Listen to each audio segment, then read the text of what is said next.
నమస్తే welcome to N9 TV Telugu news ముందుగా headlines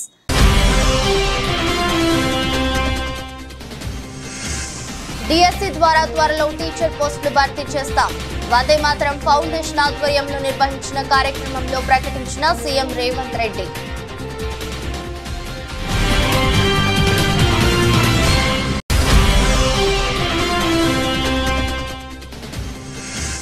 YS Jagan ను కలిసిన పలువురు ముఖ్య నాయకులు ఇటీవల ఎన్నికల్లో పోటీ చేసిన అభ్యర్థులు పలు అంశాలపై జరిగిన చర్చ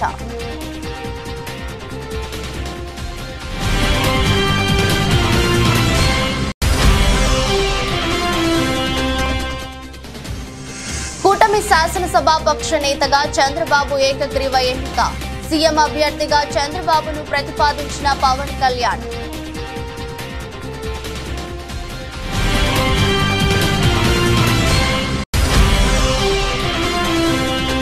నిషేధిత సిపిఐ మావోయిస్టుల దుశ్చర్యల వలన ఇబ్బందులకు గురవుతున్న సామాన్య ప్రజలు భద్రతా బలగాలను హతమార్చడమే లక్ష్యంగా చేసుకుని అమర్చిన బాంబు ట్రాప్స్ ను స్వాధీనం చేసుకున్న పోలీసులు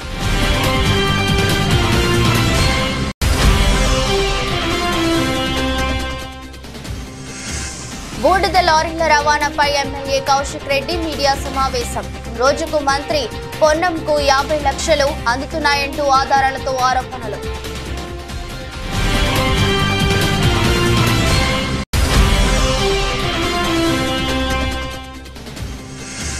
అరాచకం సృష్టించడం సరికాదు ప్రతిపక్ష కార్యకర్తలు నాయకులపై దాడులు బీజేపీ పార్టీ విధానమా అంటూ వైఎస్ఆర్సీపీ నేతల హెచ్చరిక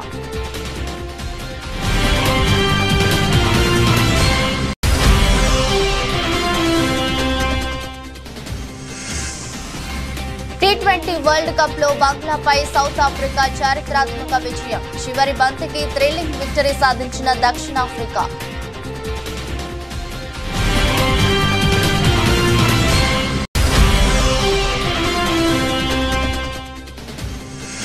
స్టాక్ మార్కెట్లో 3 రోజుల వరుస లాభాలకు నేడు బ్రేక్ అంతర్జాతీయ పరిణామాల ప్రభావంతో మందగించిన లావాదేవీలు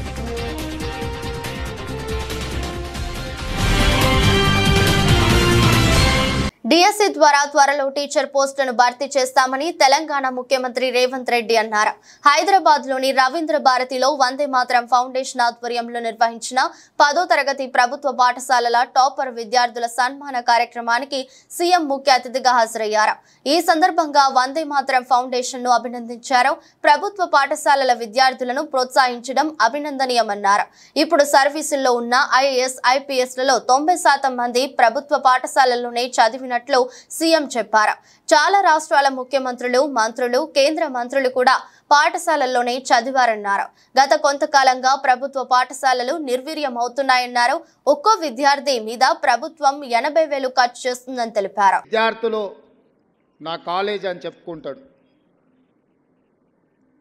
ప్రభుత్వ పాఠశాలలో మీరు ఈరోజు రాష్ట్ర స్థాయిలో రాణించి ప్రతిభను చాటితే ఈ ప్రభుత్వం నాది నా ప్రభుత్వంలో చదువుకున్న విద్యార్థులు మీరు రాణించిందంటే మీరందరూ మా విద్యార్థులు నారాయణ చైతన్య లాంటి ప్రైవేట్ కార్పొరేట్ పాఠశాలలతో కాలేజీలతో మా విద్యార్థులు కూడా పోటీ పడగలుగుతున్నారు అని అంటే అది మా గౌరవానికి గుర్తింపు ఇందులో మా ప్రయత్నం పెద్దగా లేకపోయినా మా ప్రభుత్వం పెద్ద ఎత్తున మీ పట్ల దృష్టి సారించకపోయినా మట్టిలో మాణిక్యాలుగా మీరు రాణించి ఈనాడు ఈ ప్రభుత్వానికి గౌరవం తెచ్చిపెట్టినందుకు విద్యార్థులందరినీ కూడా మనస్ఫూర్తిగా నేను అభినందిస్తున్నా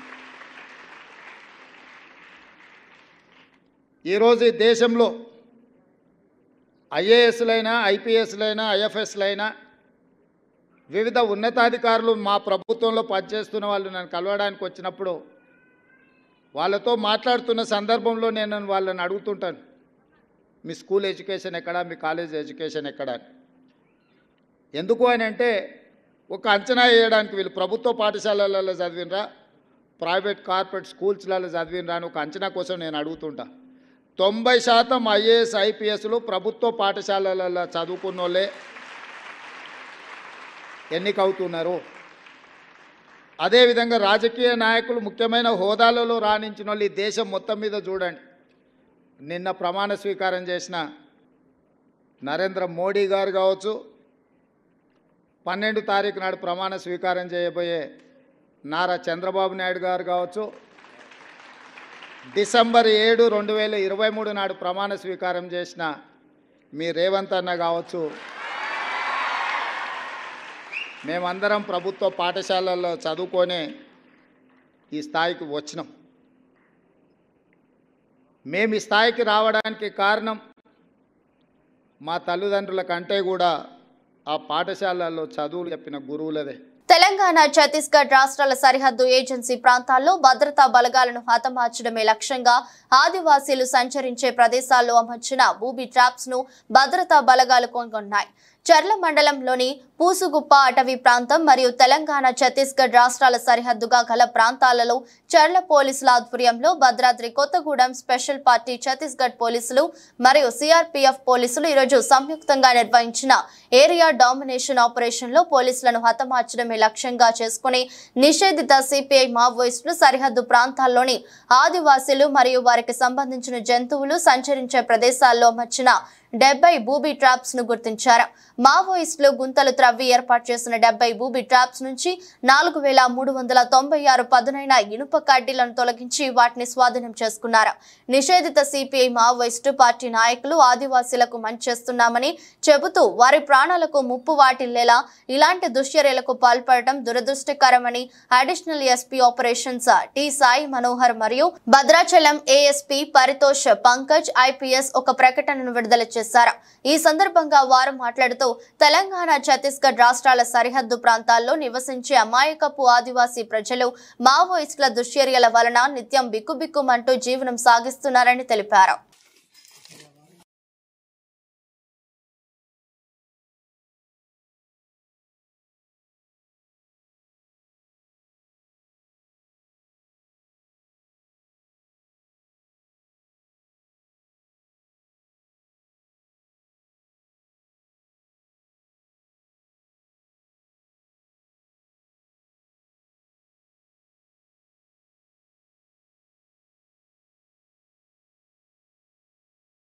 కేంద్ర మంత్రిగా మోదీ 3.0 టీంలో పదవి బాధ్యతలు తీసుకోబోతున్న బండి సంజయ్ కుమార్ ను ఢిల్లీలో ఆయన నివాసంలో బీజేపీ రాష్ట్ర కార్యవర్గ సభ్యురాలు గీతామూర్తి, రాష్ట్ర కార్యదర్శి జయశ్రీ హారతి ఇచ్చారు.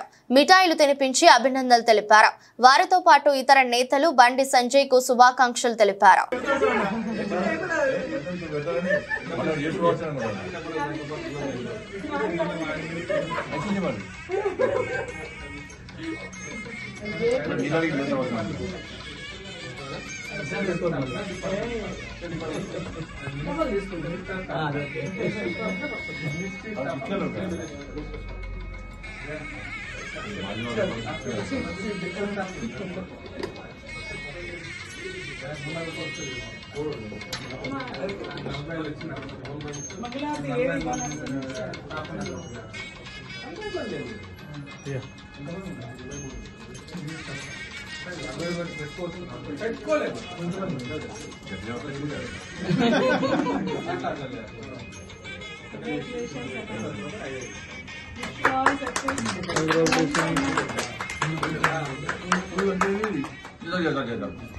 బండి సంజయ్ నాయకత్వం.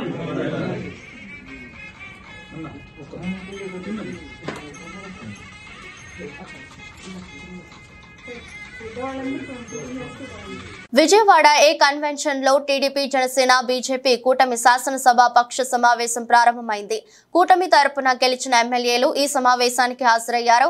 చంద్రబాబును శాసనసభ పక్ష నేతగా ఎన్నుకోవడం జరిగిందని, చంద్రబాబును ముఖ్యమంత్రి అభ్యర్థిగా పవన్ ప్రతిపాదించారు. తనను ఎన్డీఏ శాసనసభాపక్ష నేతగా ఎన్నుకున్నందుకు టీడీపీ అధినేత ధన్యవాదాలు తెలిపారు. వైఎస్ఆర్సీపీ అధ్యక్షుడు వైఎస్ జగన్ ను తన క్యాంపు కార్యాలయంలో పలువురు ముఖ్య నాయకులు ఇటీవల ఎన్నికల్లో పోటీ చేసిన అభ్యర్థులు కలిశారు. పలు అంశాలపై చర్చించారు. వైఎస్ జగన్ ను కలిసిన వారిలో ఎంపీలు గొల్లా బాబురావు, మోపిదేవి వెంకటరమణ, మాజీ మంత్రులు బొత్స సత్యనారాయణ, పుష్ప శ్రీవాణి, గుడివాడ అమర్నాథ్, మాజీ ఎమ్మెల్యేలు తదితరులు పాల్గొన్నారు.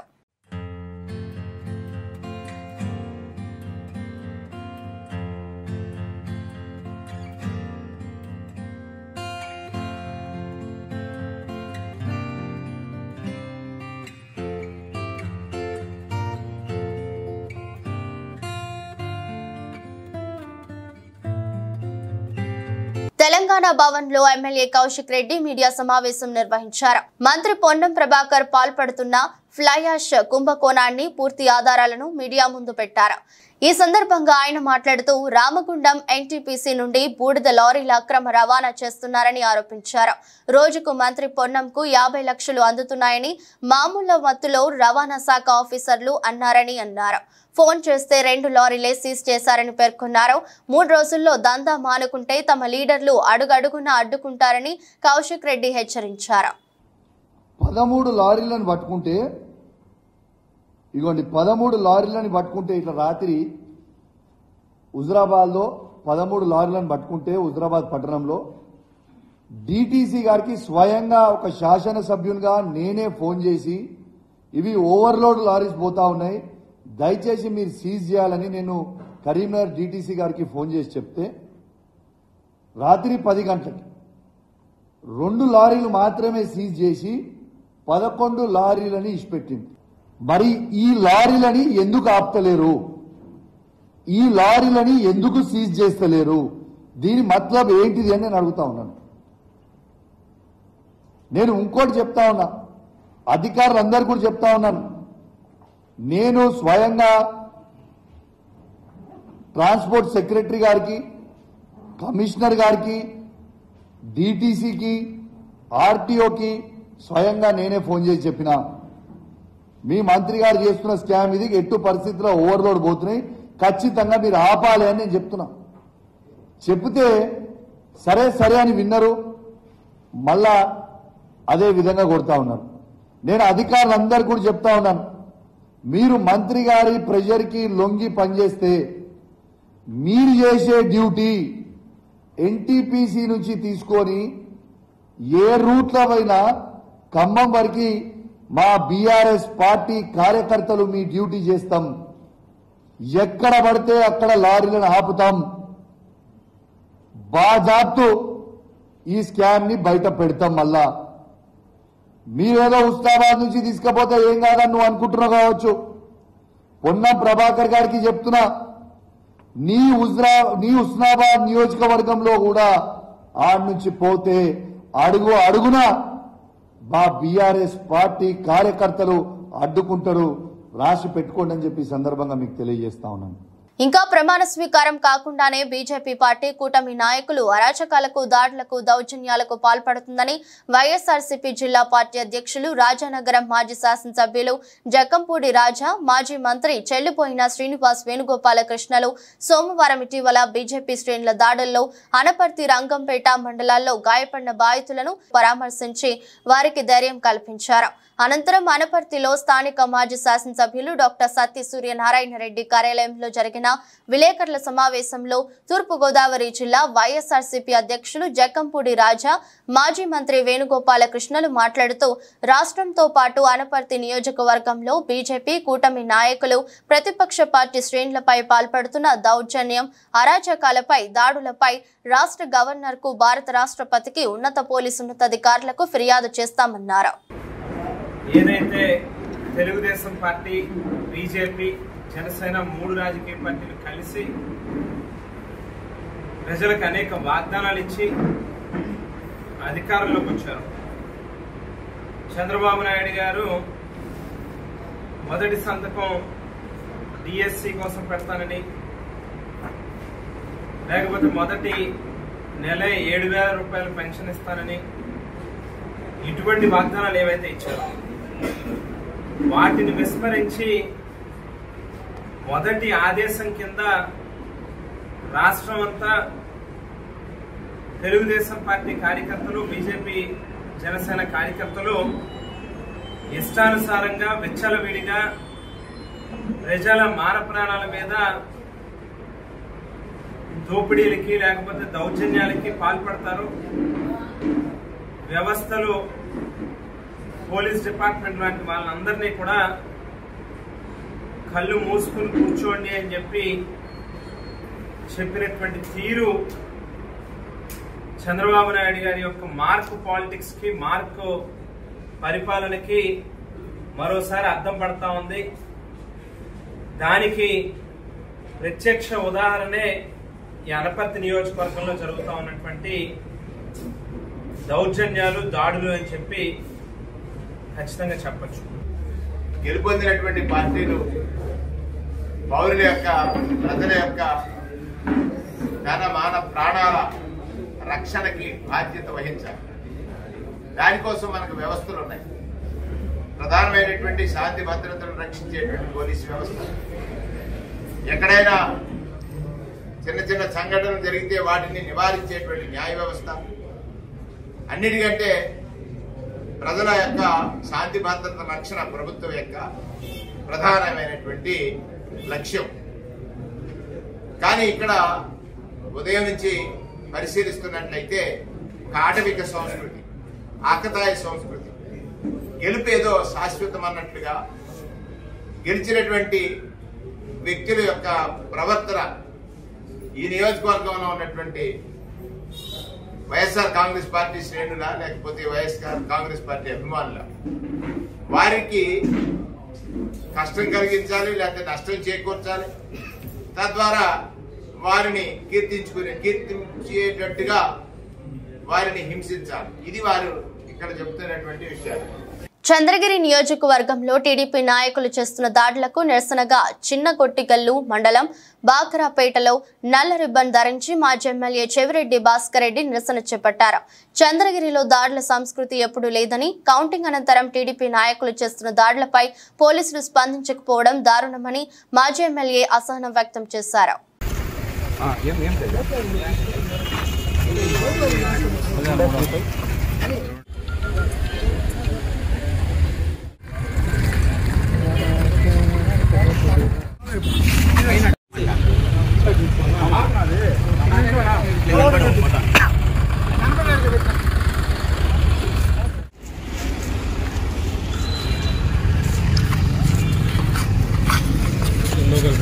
మెదక్ జిల్లా చిన్న శంకరంపేట మండల కేంద్రంలోని గాంధీనగర్ కాలనీ వాసులు రాస్తారోకో చేపట్టారు.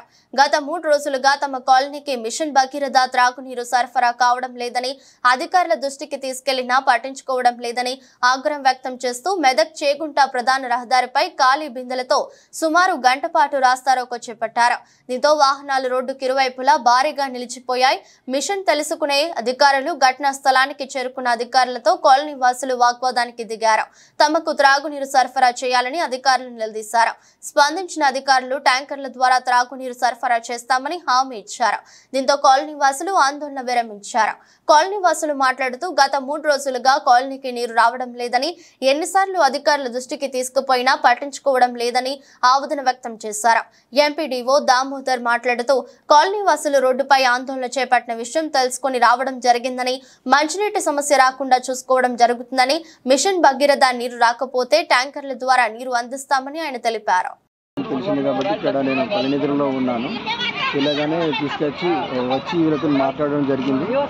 అయితే అక్కడ 2 మిషన్ భగీరథ వాటర్ వాళ్ళ ఒక మోటారు రిపేర్ ఉండే కాబట్టి వాటర్ సప్లై అయింది. ఇప్పుడు వాళ్ళకు ట్యాంకర్ ద్వారా సప్లై చేస్తున్నాం. అలాగే మిషన్ భగీరథ సిబ్బందితో కూడా మాట్లాడడం జరిగింది. ఇక్కడ వాటర్ వదలమని, అట్లనే రిపేర్లో ఉన్న మోటార్ కూడా ఇప్పుడు చేపించి వాళ్ళకు ప్రాబ్లం సాల్వ్ చేయడం జరిగింది. నీళ్ళు వస్తలేవు, ట్యాంకర్లు పంపిస్తున్నారు. నీళ్ళ పొద్దుగల ట్యాంకర్లు లేవు, ఏమి లేవు. మేము 4 రోజులకలే మాకు నీళ్ళే లేవు. మేమేం తాగాలి, ఏం ఆడుకోవాలి, ఏం తీసి ఆడుకోవాలి. ఒక్క పూట కూడా ఇప్పుతున్నాడు. పొద్దుకు 9 గంటలకు ఇప్పుతున్నాడు, ఇప్పలేడు. పొద్దుకు పంపిస్తున్నాడు, పంపించలేడు. నిన్న పొద్దున్న నుంచి టార్చర్ పెడితే పొద్దుగాల కూడా ఇప్పుడు ఏమైనా కూర పొద్దుకు మారిపోయిండు. మరి ఇప్పుడు కూడా వచ్చిండు, మారిపోయిండు. భూమి ఏం తీసేయాలి, మాకు అవసరం లేదు. మేమేం తాగుతామో మాకేం చేస్తారో పరిష్కారం. అసెంబ్లీలో కూడా ఒక గతప్పుడు కూడా ఇదే రకంగా చేస్తే కూడా ఇదే రకంగా రోడ్ ఎక్కితేనే సరిగా నల్లలు ఒక్కనాడు బంద్ కాకుండా వచ్చినాయి. ఇప్పుడు కూడా శివరాత్రి నుంచి చేసి ఊకుండి మొన్న అయ్యా గతంలో నుంచి మొన్న ఎక్కితే కూడా ఒక్కనాడు 2 రోజులు ఇప్పిండు, మళ్ళీ బంద్ చేసిండు. మళ్ళీ ఇప్పుడు మొత్తమే బంద్ చేసిండు. నీళ్ళే లేవు మాకు, కాలనీలో బోర్లు లేవు, ఏమి లేవు. మా పరిష్కారం ఏందో చెప్పండి, మేము తీసేయాలి. మీకు 4 రోజులు మిమ్మల్ని ఎండ పెడితే మీ సైర కస్తారని తెక్కపోయిండు అని ఎంత మోజవారో చెప్పారు మాకు. తెలంగాణ రాష్ట్ర వ్యాప్తంగా ఉన్న ప్రైవేటు, కార్పొరేట్ జూనియర్ కళాశాలల దోపిడీని అరికట్టాలని కోరుతూ టీఎన్ఎస్ఎఫ్ రాష్ట్ర కమిటీ ఆధ్వర్యంలో హైదరాబాద్ లోని బోర్డ్ ఆఫ్ ఇంటర్మీడియట్ కార్యాలయాన్ని ముట్టడి చేయడం జరిగింది. ఈ సందర్భంగా టీఎన్ఎస్ఎఫ్ రాష్ట్ర ప్రధాన కార్యదర్శి డాక్టర్ బాలు మాట్లాడుతూ తెలంగాణ రాష్ట్ర వ్యాప్తంగా విచ్చలవిడిగా ప్రైవేటు కార్పొరేట్ కళాశాలలు అకాడమీల పేరుతో విచ్చలవిడిగా ఫీజుల దోపిడీకి పాల్పడుతున్నాయని, ఇంటర్ విద్యకే లక్షల రూపాయలను చెల్లించే పరిస్థితులు నెలకొని ఉన్నాయని, ఫీజులను నియంత్రించడంలో రాష్ట్ర ప్రభుత్వం పూర్తిగా విఫలమైందని నిరసిస్తూ ఆందోళన నిర్వహించడం జరిగింది. కార్పొరేట్ కళాశాలలో గత సంవత్సరం విద్యార్థులు ఆత్మహత్యలకు పాల్పడడం జరిగిందని, అయినప్పటికీ ఇంతవరకు వాటిపైన చర్యలు తీసుకోలేదని అన్నారు. తెలంగాణ రాష్ట్రం ఏర్పడినటువంటి తర్వాత ఈరోజు కార్పొరేట్ జూనియర్ కళాశాలలు అనుసరిస్తున్నటువంటి విద్యా వ్యతిరేక విధానాల వల్ల ఈరోజు లక్షలాది రూపాయల ఫీజులను వసూలు చేస్తూ వారికి కావాల్సినటువంటి నాణ్యమైనటువంటి విద్యను అందించకుండా ఈరోజు విద్యార్థుల ఆత్మహత్యలకు కారణమవుతున్నటువంటి కార్పొరేట్ కళాశాల పైన చర్యలు తీసుకోవాలని చెప్పి intermediate board joint secretary Vasundhara మేడంకి ఈరోజు రాష్ట్ర కమిటీ ఆధ్వర్యంలో ఈరోజు వినతిపత్రం అందజేయడం జరిగింది. ఈరోజు రాష్ట్రంలో ఈరోజు అకాడమీల పేరుతోని 3 నుంచి 5 లక్షల రూపాయలను వసూలు చేస్తూ ఈరోజు ఆ విద్యార్థులను ప్రైవేట్ కళాశాల అడ్మిషన్లు ఒక చోట, మరి తరగతులను ఒక చోట నిర్వహిస్తున్నటువంటి జూనియర్ కళాశాల పైన ఈరోజు బోర్డ్ ఆఫ్ ఇంటర్మీడియట్ చర్యలు తీసుకోకపోవడం వల్లనే ఈరోజు విద్యార్థుల పైన అధిక ఫీజుల భారం పడుతుందని చెప్పేసి ఈరోజు ఆరోపించడం జరుగుతుంది. ఈరోజు టీఆర్ఎస్ అనుసరించినటువంటి విధానాలను వ్యతిరేకిస్తూ ఈరోజు ఎన్నో పోరాటాలు చేసిన ఫలితంగా ఈరోజు కాంగ్రెస్ పార్టీ అధికారంలోకి వచ్చింది. ఈరోజు పార్టీ అధికారంలోకి అయితే వచ్చింది, కానీ ఈరోజు రాష్ట్రానికి ఈరోజు విద్యాశాఖ మంత్రి లేకపోవడం అనేటువంటి చాలా బాధాకరం. కరీంనగర్ పార్లమెంట్ సభ్యులు బండి సంజయ్ కేంద్ర హోంశాఖ సహాయ మంత్రిగా నియమితులైన సందర్భంగా శాస్త్రి రోడ్డు, ప్రకాశం గంజి మరియు టవర్ సర్కిల్లో బాణసంచా కాల్చి స్వీట్లు పంపిణీ చేశారు. ఈ కార్యక్రమంలో కన్న కృష్ణ, హరికుమార్ గౌడ్, దేవి, శెట్టి రమేష్, కలికోట మోహన్, గంప జగన్, నార్ల శ్రీనివాస్, వరాల జ్యోతి, అలిమెల్ల సతీష్, కైలాస నవీన్, బొడ్ల శ్రీరాములు, జిడిగే సాయి, ఏలుగురి రవీందర్, బొడ్ల శ్రవణ్, కేశెట్టి నాగరాజు, పల్లెర్ల రవి, ముక్క శ్రీనివాస్ మరియు నాయకులు, కార్యకర్తలు తదితరులు పాల్గొన్నారు.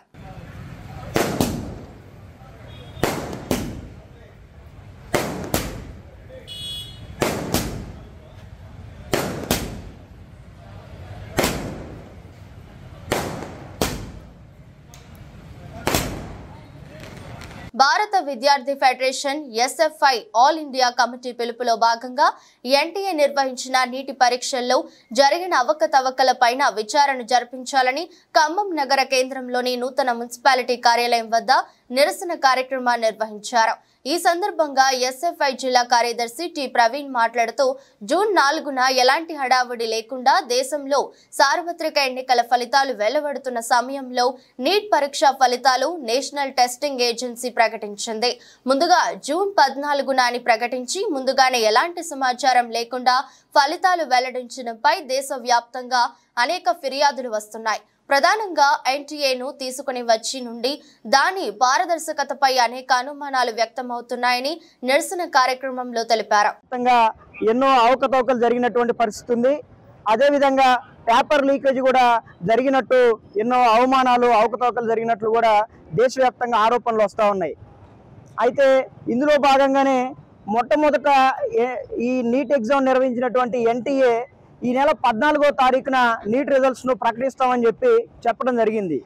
కానీ ఎలాంటి ఇన్ఫర్మేషన్ కూడా విద్యార్థులకు, యాజమాన్యాలకు ఎవరికి తెలియకుండా వారు అప్పటికప్పుడే ఓ పక్క దేశవ్యాప్తంగా ఎన్నికల ఫలితాలు రిజల్ట్స్ వస్తూ ఉంటే, ఓ పక్కన వీళ్ళు చాలా గుట్టు చప్పుడు కాకుండా ఎవరికి తెలియకుండా నీట్ ఎగ్జామ్ యొక్క రిజల్ట్స్ను కూడా ప్రవేశపెట్టినటువంటి పరిస్థితి ఉంది. ఈ పరీక్షకు సంబంధించి ప్రతి సంవత్సరం 10 నుంచి 15 మంది విద్యార్థులు ఆల్ ఇండియా టాప్ 1 ర్యాంకులు వస్తూ ఉంటే, ఈ సంవత్సరం ఏకంగా 67 మంది విద్యార్థులు టాప్ 1 ర్యాంకులుగా నిలిచినటువంటి పరిస్థితి ఉంది. 720కి 720 మార్కులు వచ్చినటువంటి పరిస్థితి ఉంది. అదేవిధంగా గుజరాత్లోని ఒకే సెంటర్లో ఎగ్జామ్ రాసినటువంటి విద్యార్థులు 8 మంది కూడా టాప్ 1 ర్యాంకులుగా ఉన్నటువంటి పరిస్థితి ఉంది. గుజరాత్లో ఒక ఎడ్యుకేషనల్ ఇన్స్టిట్యూషన్కి సంబంధించినటువంటి యజమాని 10 నుంచి 20 లక్షల విద్యార్థుల వద్ద నుంచి తీసుకొని పేపర్ లీకేజ్ చేసినటువంటి ఆరోపణలు పెద్ద ఎత్తున దేశవ్యాప్తంగా వస్తూ ఉన్నాయి. అదేవిధంగా ఈ అవకతవకలకు పాల్పడ్డంటి వ్యక్తులు ఎవరైతే ఉంటారో వారిపైన కఠినమైన చర్యలు తీసుకోవాలని చెప్పేసి గతంలో ఉన్నట్లుగానే రాష్ట్రాల్లోనే ఈ నీటి పరీక్షను పేపర్ను తయారు చేసి ఎగ్జామ్ నిర్వహించేటువంటి రీతిలోనే మళ్ళీ ఈ నీట్ను తీసుకురావాలని చెప్పేసి ఎన్టీఏని రద్దు చేయాలని చెప్పేసి ఇవాళ ఎస్ఎఫ్ఐ దేశవ్యాప్తంగా నిరసన కార్యక్రమాలు నిర్వహిస్తూ ఉంది. అందులో భాగంగానే ఖమ్మం జిల్లాలో కూడా ఈ కార్యక్రమం నిర్వహిస్తున్నాం. ఎన్టీఏని రద్దు చేయాలి, దీనిపైన న్యాయ విచారణ జరిపించాలని చెప్పేసి మేము విద్యార్థుల పక్షాన డిమాండ్ చేస్తా ఉన్నాం. వెస్టిండీస్ అమెరికా వేదికగా జరుగుతున్న టీ20 వరల్డ్ కప్ 2024లో సంచలనాల పరంపర కొనసాగుతుంది. ఆదివారం పాకిస్తాన్ తో జరిగిన మ్యాచ్ లో టీమిండియా 119 పరుగుల స్కోర్ ను డిఫెండ్ చేసుకోగా 24 గంటల్లోనే ఆ రికార్డ్ ను దక్షిణాఫ్రికా తిరగరాసింది. న్యూయార్క్ వేదికగా సోమవారం జరిగిన మ్యాచ్ లో బంగ్లాదేశ్ పై 113 పరుగుల స్వల్ప స్కోరును ఆ జట్టు కాపాడుకుంది. 114 పరుగుల లక్ష్యంతో బ్యాటింగ్ చేసిన బంగ్లాదేశ్ నిర్ణీత 20 ఓవర్లలో 7 వికెట్ల నష్టానికి 109 పరుగులు మాత్రమే చేయగలిగింది. చివరి బంతి వరకు ఉత్కంఠను రేకెత్తించిన ఈ మ్యాచ్ లో దక్షిణాఫ్రికా 4 పరుగుల తేడాతో చారిత్రాత్మక విజయాన్ని నమోదు చేసుకుంది. కేంద్రంలో మళ్లీ ఎన్డీఏ ప్రభుత్వం వచ్చిన నేపథ్యంలో భారత స్టాక్ మార్కెట్లు వరుసగా 3 రోజుల పాటు జోరు ప్రదర్శించాయి. ఈ ఊపుకు నేడు తెరపడింది. దేశ రాజకీయ పరిణామాలు అందించిన ఉత్సాహంతో 3 రోజుల పాటు లాభాల్లో పయనించిన స్టాక్ మార్కెట్ సూచీలు నేడు అంతర్జాతీయ పరిణామాలతో ప్రభావితమయ్యాయి. బీఎస్ఈ, సెన్సెక్స్, ఎన్ఎస్ఈ, నిఫ్టీ స్వల్ప నష్టాలు చవిచూశాయి. సెన్సెక్స్ 203 పాయింట్ల నష్టంతో 76,490.08 వద్ద ముగియగా నిఫ్టీ 30.95 పాయింట్ల నష్టంతో 23,259.20 వద్ద స్థిరపడింది. సెన్సెక్స్ ఈ ఉదయం ట్రేడింగ్ ఆరంభంలో 77,079.04 వద్ద రికార్డు గరిష్టాన్ని తాకింది. ట్రేడింగ్ కొనసాగే కొద్దీ లావాదేవీలు మందగించాయి. ఇవాల్టి ట్రేడింగ్ లో UltraTech cement, Grasim Industries, Hero MotoCorp లాభాలు ఆర్జించగా టెక్ మహీంద్రా, విప్రో, ఇన్ఫోసిస్ షేర్లు పతనమయ్యాయి. వార్తలు ముగించే ముందు మరోసారి హెడ్లైన్స్.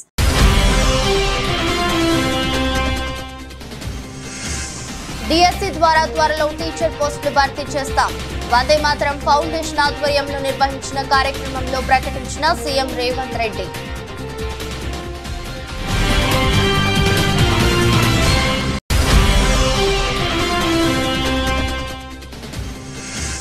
వైఎస్ జగన్ ను కలిసిన పలువురు ముఖ్య నాయకులు, ఇటీవల ఎన్నికల్లో పోటీ చేసిన అభ్యర్థులు, పలు అంశాలపై జరిగిన చర్చ.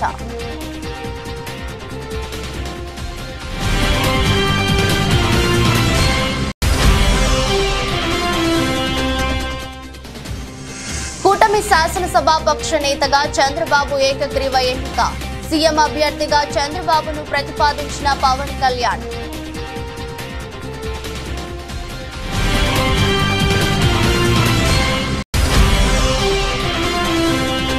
నిషేధిత సిపిఐ మావోయిస్టుల దుశ్చర్యల వలన ఇబ్బందులకు గురవుతున్న సామాన్య ప్రజలు. భద్రతా బలగాలను హతమార్చడమే లక్ష్యంగా చేసుకుని అమర్చిన బాంబీ ట్రాప్స్ ను స్వాధీనం చేసుకున్న పోలీసులు.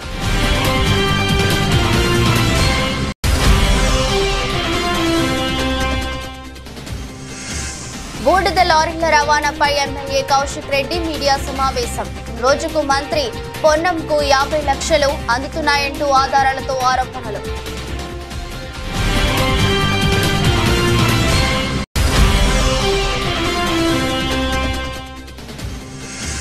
అరాచకం సృష్టించడం సరికాదు, ప్రతిపక్ష కార్యకర్తలు, నాయకులపై దాడులు బీజేపీ పార్టీ విధానమా అంటూ వైఎస్ఆర్సీపీ నేతల హెచ్చరిక.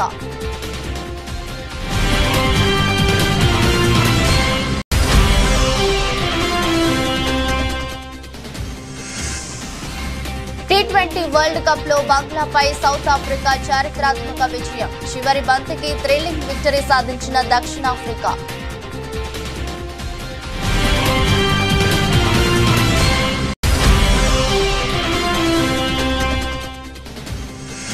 స్టాక్ మార్కెట్లో 3 రోజుల వరుస లాభాలకు నేడు బ్రేక్. అంతర్జాతీయ పరిణామాల ప్రభావంతో మందగించిన లావాదేవీలు.